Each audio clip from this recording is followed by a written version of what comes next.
ফিলিস্তিনে চলমান মুসলিম গণহত্যার প্রতিবাদে বাংলাদেশ জামায়াতে ইসলামী সীতাকুণ্ড পৌরসভায় এক বিশাল বিক্ষোভ মিছিল প্রতিবাদ সমাবেশের আয়োজন করে। মঙ্গলবার আয়োজিত এ কর্মসূচি সীতাকুণ্ড দক্ষিণ বাইপাস থেকে শুরু হয়ে উত্তর বাজার হয়ে কলেজ রোড মোড়ে এসে শেষ হয়। সমাবেশে সভাপতিত্ব করেন সীতাকুণ্ড উপজেলা জামায়াতের নায়েবে আমির রাশেদুজ্জামান মজুমদার এবং সঞ্চালনায় ছিলেন উপজেলা সেক্রেটারি মোহাম্মদ তাহের। প্রধান অতিথি হিসেবে উপস্থিত ছিলেন চট্টগ্রাম উত্তর জেলা জামায়াতের আমির আলাউদ্দিন শিকদার। সমাবেশে আলাউদ্দিন শিকদার বলেন, আমরা আজীবন ইহুদিবাদের বিরুদ্ধে প্রতিবাদ জানিয়ে যাব, যতদিন না তারা নিরীহ মুসলিম নারী, শিশু ও পুরুষদের উপর নির্যাতন বন্ধ করে।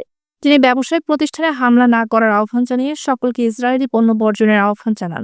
প্রধান বক্তা চট্টগ্রাম উত্তর জেলা জামায়াতের সাংগঠনিক সম্পাদক আনোয়ার সিদ্দিক চৌধুরী বলেন, আজ বাংলাদেশ সহ সারা বিশ্বে প্রতিবাদের ঝড় উঠেছে। আমরা ফিলিস্তিনের ভাইদের হত্যার জবাব প্রতিবাদ ও প্রতিরোধের মাধ্যমে দেব।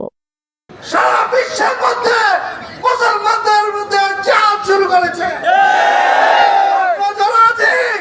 সীতাকুণ্ড তথা বাংলাদেশ থেকে ঘোষণা করছি, ইহুদিদের বিরুদ্ধে আজ থেকে জাহাজ ঘোষণা